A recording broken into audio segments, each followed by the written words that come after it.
नमस्कार, आप देख रहे हैं न्यूज 24 एमपीसीजी। मैं हूं आपके साथ हिमानी कटारिया। और अब तक आपने हर साल विजयदशमी पर रावण के पुतले को जलते देखा होगा, और इस बार इंदौर से एक ऐसा संदेश जाएगा जो पूरे देश दुनिया में चर्चा का विषय बनेगा। इंदौर में इस बार रावण नहीं बल्कि सूर्पनखा का दहन किया जाएगा, वो भी 10 सिरों के साथ साथ। दरअसल पुरुषों की प्रताड़ना और उनकी आत्महत्या के मामलों को लेकर काम करने वाली संस्था पोरुष इस साल विजयदशमी पर खास पुतला दहन कर रही है। संस्था का कहना है कि कई मामलों में पुरुषों को झूठा केस, प्रताड़ना और घरेलू हिंसा का शिकार होना पड़ता है। इसी दर्द और विरोध को दिखाने के लिए पहली बार सूर्पनखा का दहन किया जा रहा है। इंदौर के चर्चित राजा रघुवंशी हत्याकांड और देश भर में हुई ऐसी घटनाओं का प्रतीक इस पुतले में उन सभी महिलाओं के प्रतीकात्मक चेहरे लगाए जाएंगे जिनके कारण पुरुषों की हत्या हुई या जिन्होंने आत्महत्या जैसा कदम उठाया। संस्था पोरुष का कहना है कि उनका उद्देश्य महिलाओं को निशाना बनाना नहीं बल्कि पुरुषों की पीड़ा को समाज के सामने लाना है। आज हम इसी पर चर्चा करेंगे। हमारे साथ खास मेहमानों का पैनल भी जुड़ेगा, लेकिन एक बार फिर से ये तमाम मामले कई सवाल खड़े कर देते हैं। जहां पर सोनम रघुवंशी ने अपने प्रेमी के साथ मिलकर अपने पति को मौत के घाट उतारा था। बड़े ही क्रूर तरीके से इस पूरी घटना को सोनम रघुवंशी ने अंजाम दिया था। सबसे चर्चित नाम सोनम रघुवंशी का। इंदौर के ट्रांसपोर्टर राजा रघुवंशी की शादी जो है, शादी के कुछ दिन बाद ही उन्हें मौत का चेहरा देखना पड़ेगा। शायद उस वक्त किसी को भी ना पता हो। सोनम रघुवंशी से उनकी शादी हुई, लेकिन हनीमून ट्रिप के दौरान ही सोनम ने प्रेमी राज कुशवाहा और साथियों के साथ मिलकर पति की हत्या करवाई। मेघालय पुलिस की एसआईटी ने 790 पन्नों की चार्जशीट दाखिल की, जिसमें सोनम समेत 5 आरोपी नामजद है। इसके अलावा मुस्कान रस्तोगी भी आपको याद ही होगी।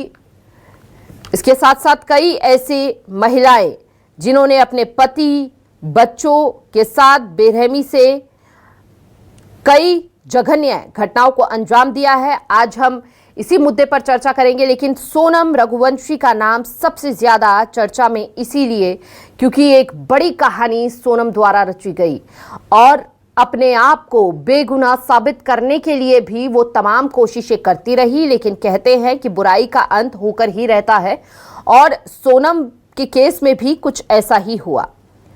इस बार रावण का पुतला नहीं बल्कि महिला अपराधियों का प्रतीकात्मक दहन होगा। इसमें सोनम रघुवंशी मर्डर केस, मुस्कान रस्तोगी मर्डर केस जैसी घटनाओं से जुड़ी महिलाओं की तस्वीरें लगाई जाएंगी। पौरुष संस्था का मकसद महिला अपराधों के खिलाफ जागरूकता फैलाना है, जहां पर संस्था का कहना है कि जो पुरुष बेगुनाह हैं, मासूम हैं, कम से कम उनकी सुनवाई तो हो, उनके साथ तो इस तरह का व्यवहार ना किया जाए। सोनम और मुस्कान का पुतला दहन होगा। रावण दहन जलेंगी मुस्कान और सोनम। महालक्ष्मी मेला ग्राउंड में महिला अपराधियों के पुतले जलाए जाएंगे। रावण के 10 चेहरे की जगह 11 महिला के चेहरे।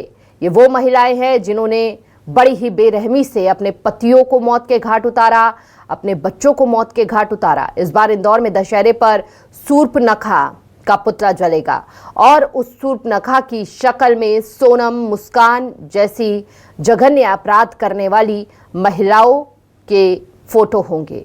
रावण दहन में जलेंगी मुस्कान और सोनम। ये बड़ी जानकारी इस वक्त आपको दे रहे हैं, जहां पर इस बार इंदौर का दशहरा थोड़ा सा अलग होने वाला है।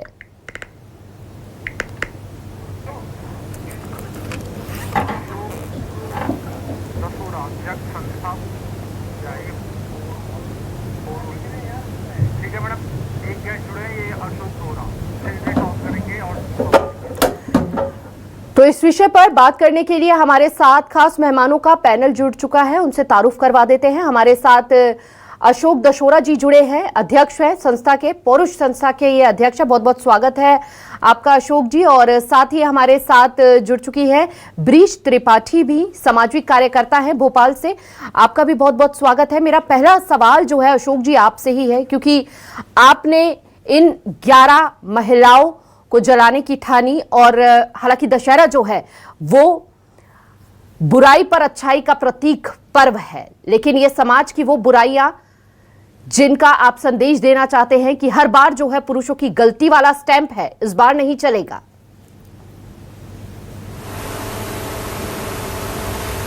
जी देखिए मैडम, रावण जो है अहंकार की मनोवृत्ति है। 1948 से जब भारत स्वतंत्र हुआ और इस देश में मारकाट हुई, तभी से रावण दहन की परंपरा का इतिहास मिलता है। उसके पहले न किसी वेद में, पुराण में, उपनिषद में कहीं पर भी ये मौजूद नहीं है साक्ष्य। आज स्वतंत्रता के पश्चात 80 वर्ष होने के आए हुए हैं। आज रावण के अहंकार को जलाना तो अनिवार्य है ही, लेकिन जिस गति से नई पीढ़ी में शादीशुदा लड़कियों में व्यभिचार की ओर अग्रसर हो रहे हैं, अमर्यादा, संस्कारहीनता, स्वेच्छाचारिता, व्यभिचारिता की ओर अग्रसर हो रही है, तो हम प्रतीकात्मक तौर पर पिछले मध्य प्रदेश में ही 5 माह में 785 महिलाओं ने अपने पतियों की हत्या कर दी। तो हम प्रतीकात्मक तौर पर आपराधिक प्रवृत्ति की जो महिलाएं हैं उनकी व्यभिचार की मनोवृत्ति, जार कर्म की मनोवृत्ति का दहन करने के लिए जा रहे हैं। जिस तरह से 1948 से हम रावण के अहंकार की मनोवृत्ति का दहन करते हुए जा रहे हैं, इस मनोवृत्ति का दहन करके हम ये चाहते हैं कि महर्षि मनु ने मनुस्मृति में लिखा है कि यत्र नार्यस्तु पूज्यन्ते रमन्ते तत्र देवता, और महिला ही, स्त्री ही परिवार की धुरी होती है। अगर एक स्त्री संस्कारवान हो तो पूरा परिवार तर जाता है, और अगर एक स्त्री पथभ्रष्ट हो जाती है तो सारे कुल का कलंकित कर देती है, नष्ट भ्रष्ट कर देती है। स्त्री की शुचिता और पवित्रता को सनातन में बहुत महत्व दिया गया है। हम चाहते हैं कि हमारा राष्ट्र प्रथम है, सनातन बचे, परिवार बचे, समाज बचे, और समाज संस्कारवान हो, समाज मर्यादित आचरण वाला हो, समाज अच्छे आचरण, उत्कृष्ट आचरण वाला हो। मैं तो वैसे भी इंदौर शहर का, माता देवी अहिल्या के शहर का हूं, तो हमें तो गर्व है भारतीय नारियों पर, जिन्होंने कि इस राष्ट्र को पूरी तरीके से समर्पित होकर के उत्थान में काम किया। यही संदेश हम इस शूर्पणखा दहन के जरिए करने के लिए जा रहे हैं। हम माता सीता के पुजारी हैं।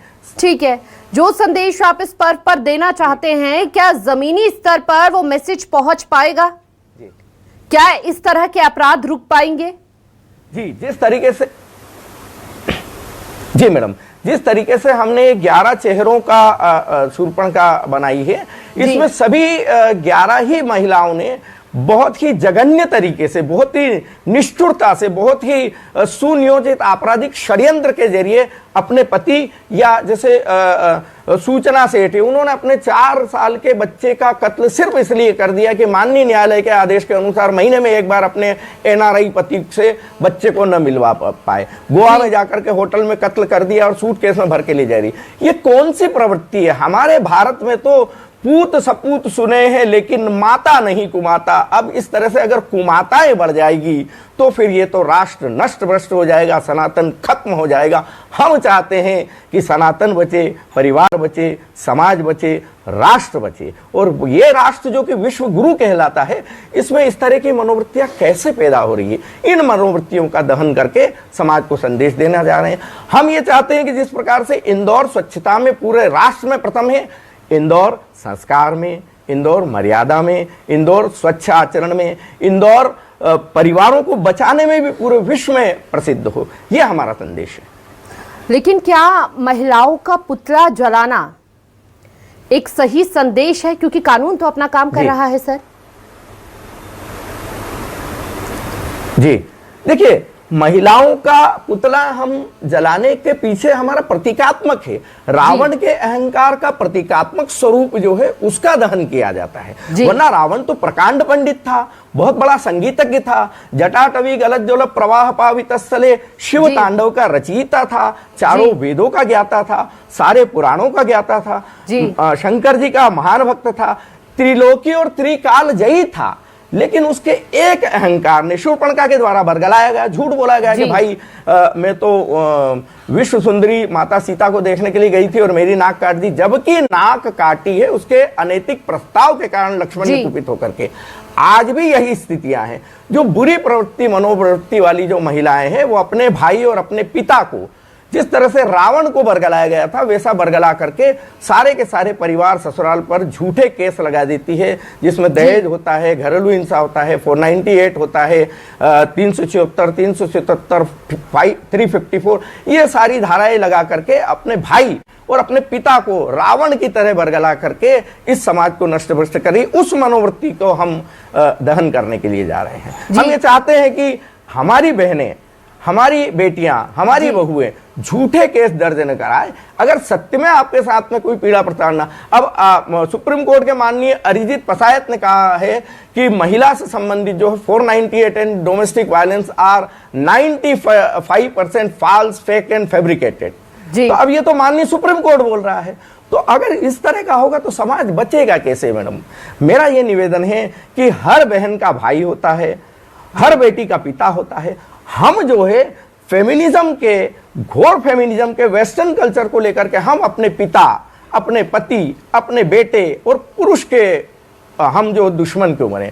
पति पत्नी में मित्रता का भाव होता है। ठीक है, देखिए, ये कहा गया है कि वेस्टर्न कल्चर भी अपराध को बढ़ावा नहीं देता है ना? वेस्टर्न कल्चर भी अपराध को बढ़ावा नहीं देता है। ये सोच बढ़ावा दे रही है, जो मनोवृत्ति है, हमारी मनोविकार है। देखिए मैडम, श्रीमद् भगवत गीता सांख्य योग 2 अध्याय में कहा है कि परित्राणाय साधूनाम विनाशाय च दुष्कृताम धर्म संस्थापनार्थाय संभवामि युगे युगे। जी। अब यदि यदा यदा ही धर्मस्य ग्लानिर्भवति भारत अभ्युत्थानम अधर्मस्य तदात्मनम सृजम तद आत्मनम सृजामि अहम, ये श्री कृष्ण का है। अगर मैं ये बीड़ा उठा रहा हूं कि समाज की व्यभिचार की मनोवृत्ति को हमें नष्ट करना है, मुझे अपने आप को सृजित करके ये कर्म योग करना है, तो मैं वही कर्म कर रहा हूं जो प्रभु श्री कृष्ण ने, कर्मयोगी श्री कृष्ण किए थे। समाज की मनोवृत्ति को, सुरसा को, पूतना को, त्रिजटा को, सिंहसा को, इनको सबको, इन मनोवृत्तियों को हमें संस्कारवान महिलाओं के, मतलब जो महिला आजकल की पीढ़ी में आ गई, उसे नष्ट करना है, उसका दहन करना, ये हमारा संदेश है। अशोक जी, इस बीच हमारे साथ सामाजिक कार्यकर्ता ब्रीज त्रिपाठी जी भी जुड़ी हुई हैं, एक बार उनका भी रुख कर लेते हैं और उनसे जान लेते हैं, सामाजिक कार्यकर्ता के तौर पर महिलाओं का पुतला दहन करना आप इसे किस तरह से देख रही हैं ब्रीज जी? और साथ ही साथ जो संदेश ये संस्था देना चाह रही है, क्या वो संदेश सच में हमारे समाज को पहुंचेगा पुतला जलाने से?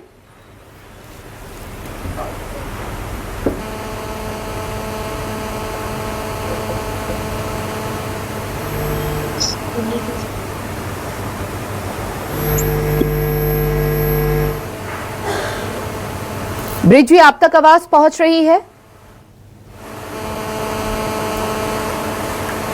भाई आवाज, हेलो। बिल्कुल, आप सुन पा रहे हैं?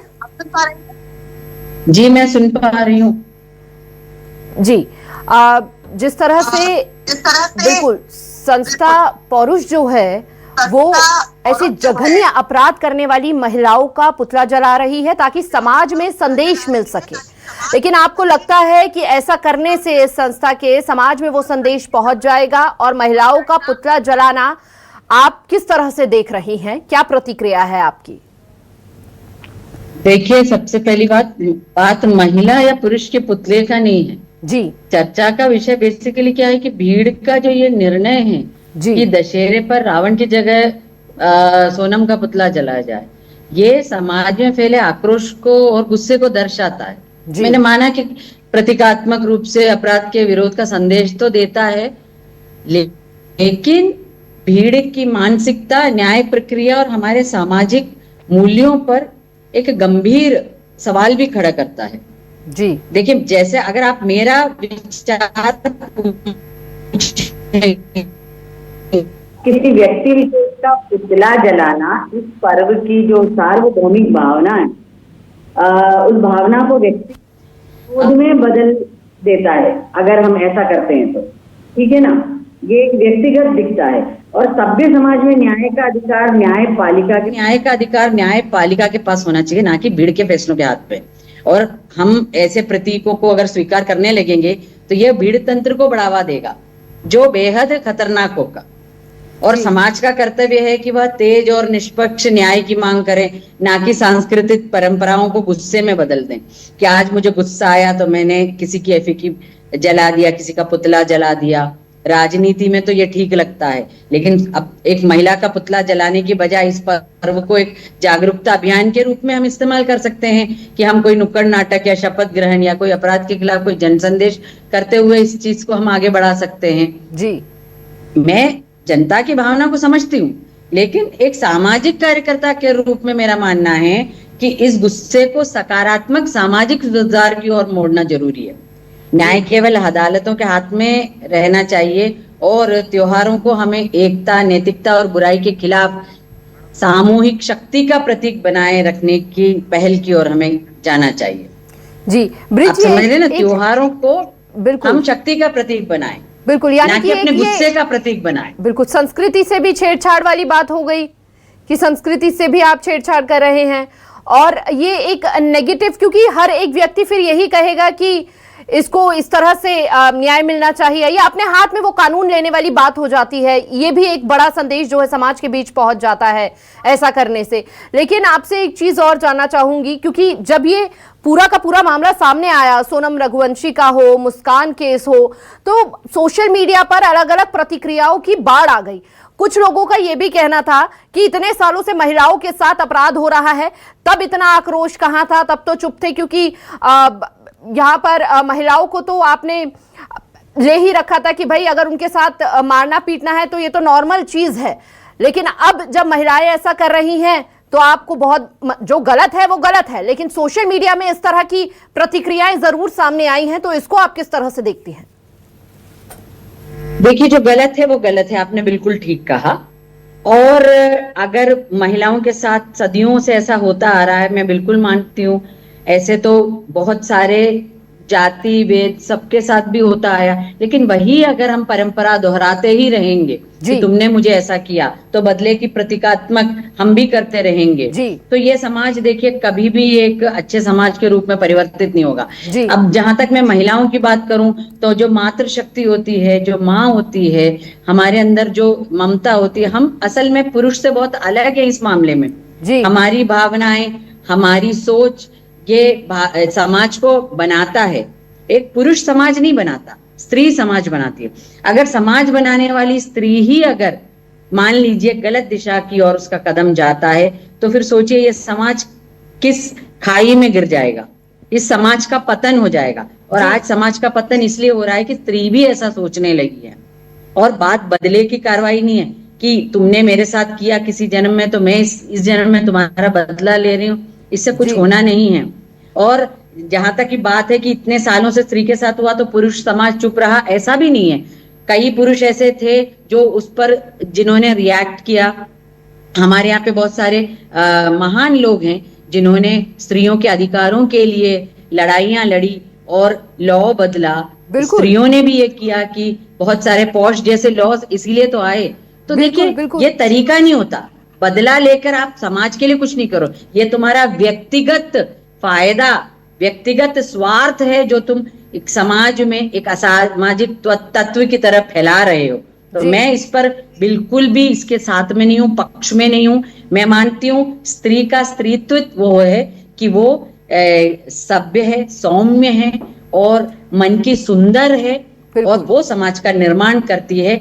वो मातृशक्ति अगर गलत दिशा में सोचने लगे तो इस समाज को पतन से कोई नहीं रोक सकता। बिल्कुल बिल्कुल, बहुत ही आपने एक बड़ा मैसेज दिया है आज दर्शकों को कि ये समझना बहुत जरूरी है। एक तो जो कंपैरिजन है कि उसने ऐसा किया मैं भी ऐसा करूंगी, ये चीज को तो बिल्कुल खत्म कर देना चाहिए, तभी जाकर हमारा समाज जो है वो सही हो पाएगा। क्योंकि अभी तक यही भावना लेकर लोग सामने आ रहे हैं, अलग अलग मुद्दों पर अपनी अपनी प्रतिक्रियाएं दे रहे हैं। आप दोनों का बहुत बहुत शुक्रिया हमारे साथ जुड़ने के लिए और इस विषय पर अपनी अपनी राय साझा करने के लिए। तो देखिए, रावण दहन इस बार थोड़ा सा अलग रहने वाला है इंदौर में, क्योंकि इस बार मुस्कान और सोनम जैसी जघन्य अपराध करने वाली महिलाओं के पुतले जलने वाले हैं और इसी पर हमने खास चर्चा की। हमारे साथ खास मेहमान जुड़े थे जिन्होंने बताया कि किस तरह से हम इसे सकारात्मक संदेश भी समाज में दे सकते हैं। और फिलहाल हमारी इस खास चर्चा में बस इतना ही। खबरों में अब आगे बढ़ेंगे और अब आपको यह भी बता दें कि जिस तरह से रावण दहन में इस बार अलग बदलाव देखने को मिलेगा, क्योंकि इंदौर में पौरुष संस्था ने यह फैसला लिया है। अब देखना यह होगा कि संदेश क्या मिलता हुआ नजर आएगा जमीनी स्तर पर। फिलहाल हमारे खास कार्यक्रम में बस इतना ही। तमाम बड़ी खबरों के लिए देखते रहिए News 24 मध्य प्रदेश छत्तीसगढ़।